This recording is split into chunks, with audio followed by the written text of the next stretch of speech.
Subscribe to the William Pace Show YouTube channel. Be sure to click the bell and give us the thumbs up. Thank you. The William Pace Show through the years has been a beacon of light in the Midwest, taking you to such destinations as the Navy Pier, the Palmer Hilton Palace Hotel, the German Village, the Showboat Majestic Theatre, the Ohio Village, and the Krohn Conservatory. There's always something cooking in the kitchen on the William Pace Show. Some of the biggest stars, entertainers, and political figures like B.B. King, Jimmy Walker, Bob Carlisle, Patti Austin, Mr. T, Whitley Phibbs, and Congressman Tony Hall have appeared on the William Pace Show. Now, without further ado, we proudly present the William Pace Show on CATV, coming to you from the heart of the Midwest.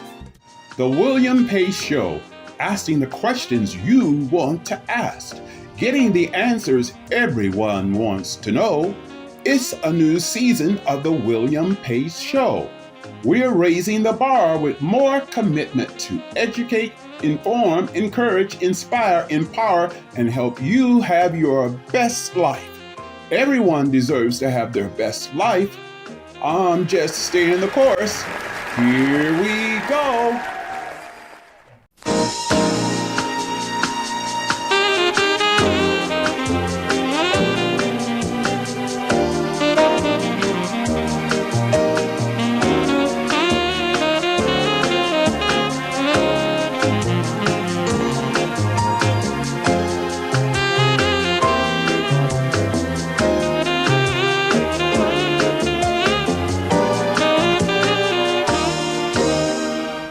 Good evening, I'm William Pace. Thanks so much for tuning us in tonight. My special guest tonight is Michael Ray. He's a country western singer upcoming across the country, and he has a new album called Wanted Man. Now, where did the name Wanted Man come from for this album? Wanted Man is a track off the album. It's a song called Wanted Man, and it's at first you'd think it was kind of an outlaw thing, but it's not. It's about the more I do it, the more I'm wanted here and there and everywhere else, and that's what it's about, is people just wanting me to do and go other places and stuff. That's the wanted man. So that's how it came out of it, from the desire of other people wanting you to do concerts and things like that. Right. And on the album entitled Wanted Man, you have 11 tracks, and the tracks are King of Fools and Been Out Working, Leaf in the Wind, Boundary Line, One in a Million, Wanted Man, Shreveport. What's your favorite track? I think my favorite track on it is Concrete and Steel. Why? Well, it's the most heartfelt song. I think I was feeling more emotion when I wrote it, and I wrote it September 12th, right after the terrorist attack on September 11th. Wow. And so it was just a really heavy thing that was on my heart when I wrote the song, and the way that people has embraced the song and really showed me that I wasn't the only one feeling that way that morning, I think. And it's pretty much thanks to Concrete and Steel for all the success the album's had so far and where I am today. So how did 911 impact you? Well, when I saw the buildings fall that morning, it just devastated me. And at first I was angry, and then I was just real sorry for everybody involved and everybody that had to see it. But when I saw the firemen raise that American flag on that pile of rubble, then I realized that America was stronger than concrete and steel, and that it ain't where we're living, it's the way we live, that we were going to overcome this, not let it affect us the way that those people that did it would have it affect us. And we have overcome it. Let's talk about lyrics to the country western song. You write a lot of your own lyrics, is that true, to many of your songs? Yes, sir, I write all my own songs. Lyrics and all of the music as well. Right. I want to talk a little bit about the lyrics. The lyrics are always interesting in country western songs. It's something about somebody's broken someone's heart and they're leaving and they're throwing the keys out the window and the keys are in the grass and went looking for the keys in the grass or something like that. Right. Why are these the lyrics to country western songs so interesting? I think the country songwriter displays an honesty that you don't find in a lot of music. A lot of songs are written strictly to appeal to certain audiences, but the country songwriter, I'm speaking for myself, but I write just strictly out of my own experiences or for something I've seen from the outside looking in, but most of them are from my own life. And I think writing like that, there's always somebody that can relate to that, because if it happens to me, it's happened to somebody else, you know. And there's a healing power in music, I believe. Oh, I believe that too. Yeah, and I've absolutely. experienced it firsthand from some of the good songwriters, and I think somebody gets something out of a song that's written honesty from the heart, you know. From the heart, right From from the the heart, heart. right from the heart. Right from the heart. That could almost be a song in itself, right from the heart. Hey, we'll split that one. Let's talk about some of your lyrics here. I want to read the lyrics to Concrete and Steel. And it says, listen up close. Let me bend your ear. I don't think you know what's going on around here. You think you can bring us down with the evil games you play. There's a few things you don't know about the USA. Now, where did these lyrics come from? That came from my feelings when I saw what they'd done when the planes hit the towers and all. I thought it was so foolish to think, because those people thought that they were going to bring America down with that, and that is just no way that could cripple this country, because of the American spirit is what makes it work. It ain't where we're living, it's the way we live. And this song was for the 911 then? Right, I wrote it the next morning. So you just got up and you were just, did this flow easily for you? I probably wrote it in 10 minutes time. Wow. I stayed up all night watching the news, and then the next morning I actually tried to go to sleep, and after seeing those firemen hoist that flag, America Stronger Than Concrete and Steel, was just in my head, and I couldn't even sleep. I got up and wrote the song, mainly just so I could go get it out of my head and go on back to sleep. Often that's the way it is. People write about what they are experiencing at the moment, Right. and many times that transforms into something pretty powerful. Do you think that country music has changed considerable over the last 20, 30, 40, 50 years? I think it has. In what way?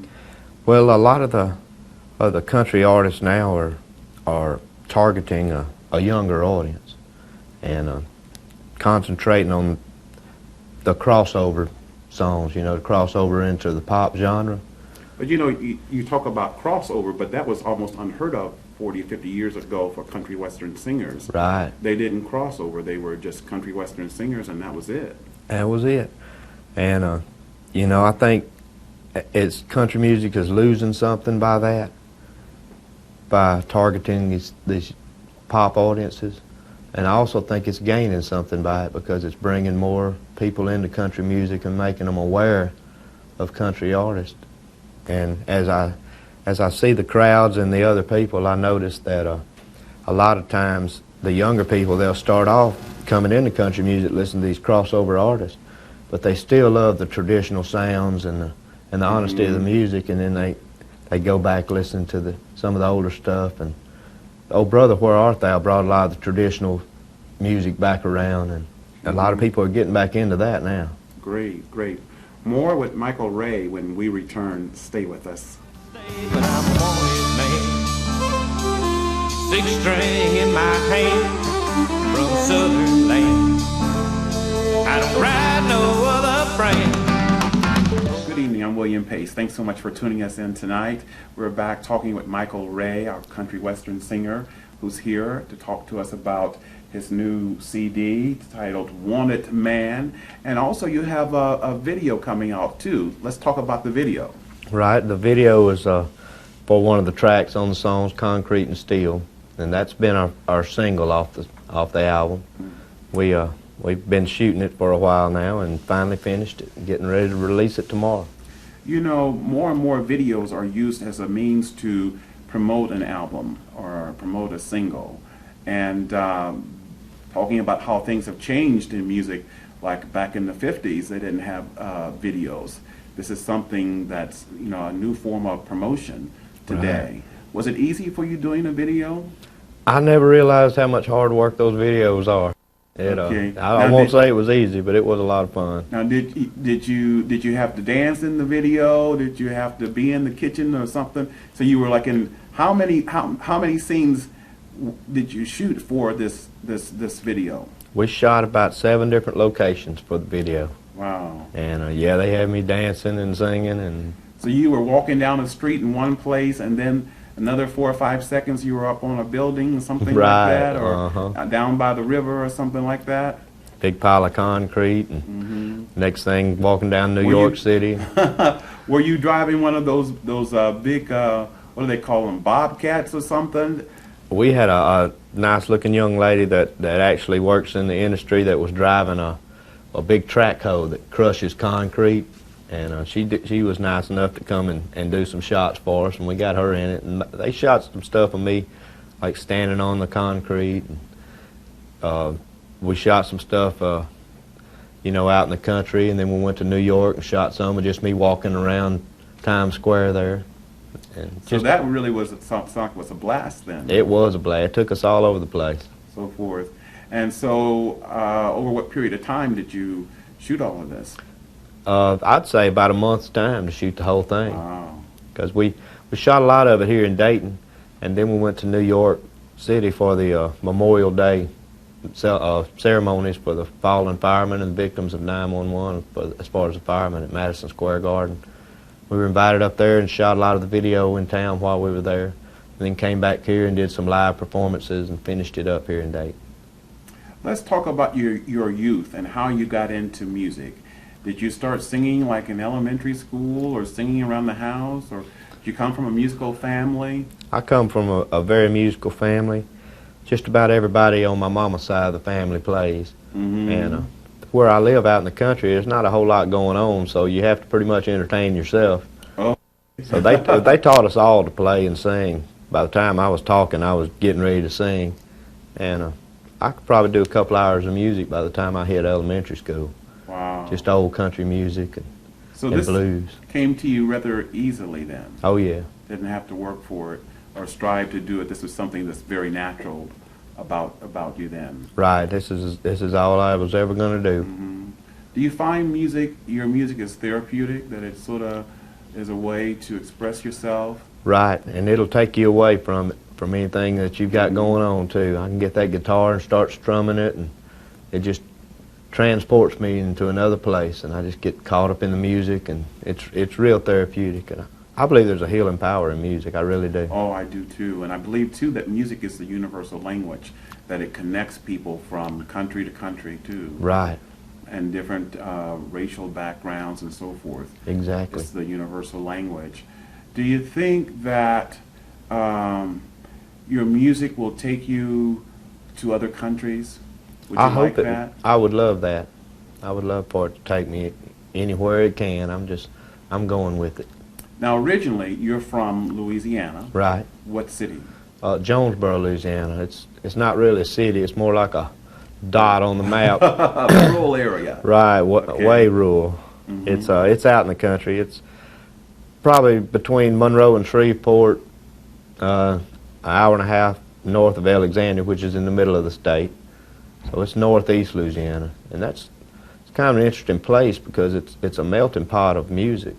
You've got Texas music coming from the west, and the Delta stuff, the blues and jazz coming from the east, and then the New Orleans jazz and the Zydeco Cajun music and the French stuff coming up from the south. And then from the north, you've got the rockabilly, hillbilly type music coming down. So where I live in that part of Louisiana it's got so much musical influence there. And everything's about the music in Louisiana. No matter what kind of function you've got, it revolves around the music. The music and the food too. Right, good food, good music, and you got it going on. Right, right. Let me ask you, everybody has somebody that sort of inspires them and is sort of an inspiration to them. Who was your big inspiration in country western music? As far as artists, I think Waylon Jennings, Conway Twitty, some of the old artists like that. Why? Why? Well, for Waylon Jennings, he was one of the first artists I really believed kind of went against the grain a little bit when they were trying to stamp everybody into the country music mold that they were making at the time. And he went against the grain, recorded his own music his own way. And to me, that was inspiring that he had such success at it. I think it surprised everybody.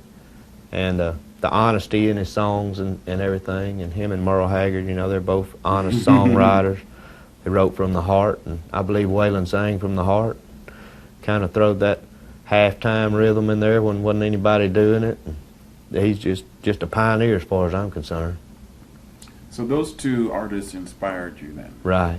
To do what you do today. Exactly. And your engagements will take you soon, I think, to Nashville. Is that correct? Right. We're supposed to go to Nashville next week. Our video's been released tomorrow, and we're supposed to meet with some people down there and for the airing of it. Now, I should say that you sing on the record label MRSR Records. And how long have you been with this label? Since the 1st of August. Do you like this label? I love this label. I think it's the best record label there is. Everybody gets along. There's not a lot of the backbiting and stuff that goes along with a lot of different labels, and they've all been so supportive of me. Everybody at the label believes in me, and I just don't think I could ask to get hooked up with a better bunch of people. Great. Do you think that, many country western artists, eventually they branch out or they cross over into another genre of music, like Faith Hill's Right. started in country, and now she's doing some pop, sort of cross over into that. There's some talk that she'll be in movies and so forth. Do you think you'd like to cross over into other kinds of music, or you would like to maybe do films or television work? I'd like to do films and maybe just a little television work, but with my voice and accent, I don't think I have a chance of being anything but country. Country. Well, there's always motion pictures about country western people. That's right. You could star in one of those. That'd be great. And but Clint Black is doing well. Right. In some films too. If the songs cross over, that'd be wonderful. But Mm-hmm. if my songs never get played on anything but country radio, I'd be happy. You'd be happy with that. Right. So forth. Now you have a family. Your family is in Louisiana. Right. And you have a son. My son Matthew. Matthew, and I understand that he has an ear for music, or is interested in music. Matthew's 13 years old, and his mother plays as well. She used to play in bands with me before she had Matthew. But yeah, he's a musician. He's more of a rap artist. He writes his own music, and but he writes a little bit of pop music. But he's more of a rapper. But he's very talented at it. Very good at it. He gets it from both sides. So. And he can play some guitar. So it'd be an interesting duet. I can see it now. With him rapping and you're singing, wouldn't that be a interesting collaboration? It sure would. Let me ask you, while we're talking about the youth of today, what do you think that we could do to inspire more self-esteem into the youth of today? Well, I think that the one thing we can do is try to encourage our youth to try to stay off drugs, for one thing, and finish their education. It's a big part of what's going on. And I know our school systems aren't all they should be, but they're doing what they can. And I think maybe just put out some. Best thing I could do is put out some music that they can relate to. I know a lot of the youths, they feel like nobody cares, especially when they get in the teenage years, that nobody cares about what they think and they don't know what they want to do. And that song, A Leaf in the Wind, has a line in it, you don't have a clue what you want to do, and nobody seems to care. And I've had more of the young people relate to that than anybody else, right? Mm-hmm. And I figured it was going to be that way, but I was surprised when all the young people came up telling me that they just love that song. So your music sort of speaks to everyone. I think it does. All age groups, and just everybody comes up and has something different that they've got out of one of the songs on the album, and I think there's a song on it for everybody. Great.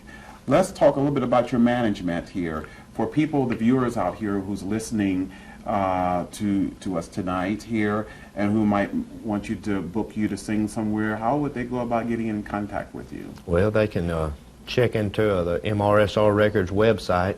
For one thing, MRSRrecords.com. Okay.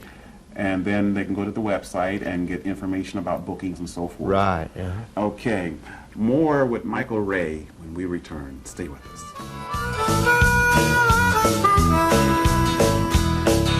Well, I just hit that snooze button for the third time in a row.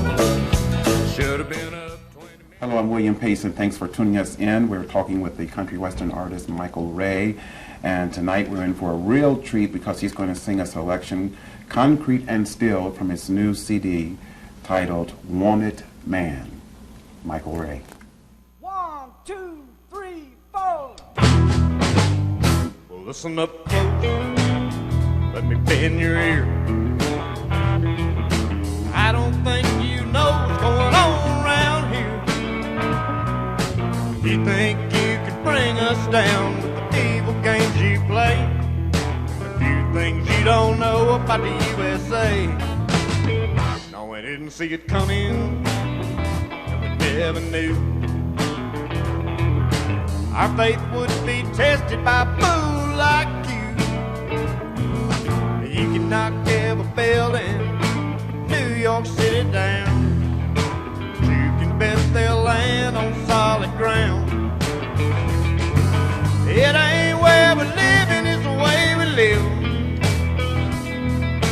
It ain't what you're giving, it's the way you give. When the dust is settled and the smoke clears, you're gonna see for real that America's stronger than concrete and steel. Over 200 years, how time flies. Now there's dust on that old church house, smoke in liberty's eye. Once again, the blood of the innocent just might save us all. It's brought us close together, and now we're standing twice as tall. It ain't where we're living, it's the way we live. It ain't what you're giving, it's the way you give. And when the dust is settled and the smoke clears, you're gonna see for real that America's stronger than concrete and steel.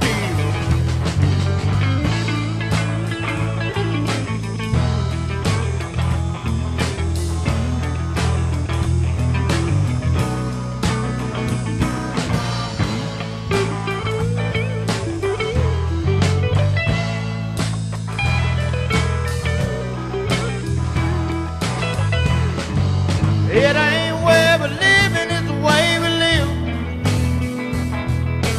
It ain't what you're giving, it's the way you give. But when the dust is settled and the smoke clears, you're gonna see for real that America's stronger than concrete and steel. Yeah, America's stronger than concrete and steel.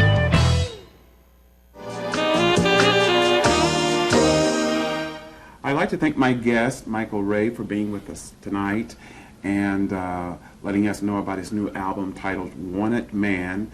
It's just a great album, and we're just thankful that you came here to tell us about it tonight.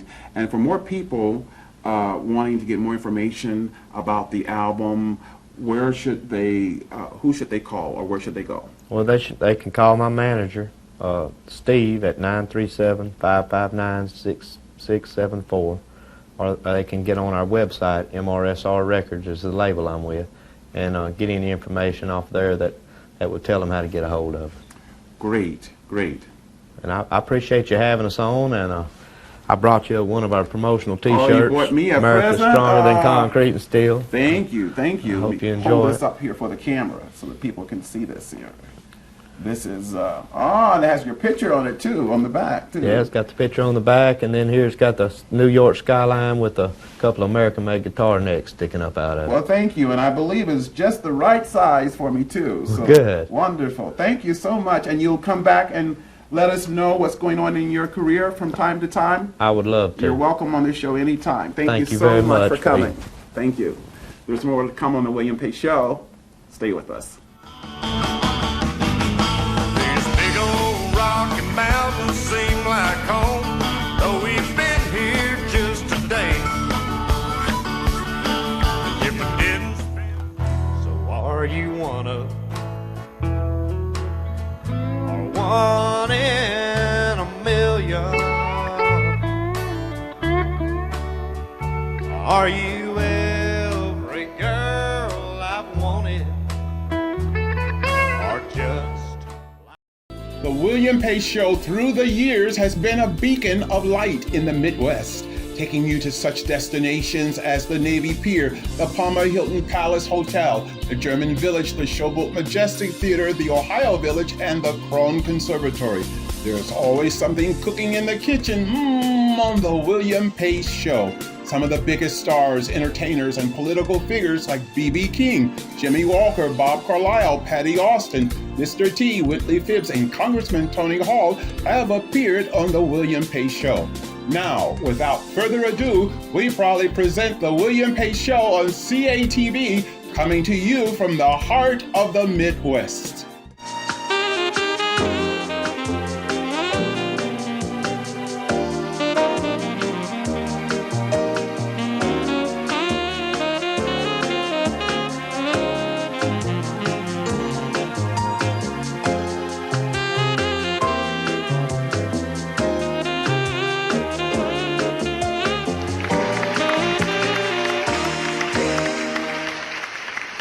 Subscribe to the William Pace Show YouTube channel. Be sure to click the bell and give us the thumbs up. Thank you.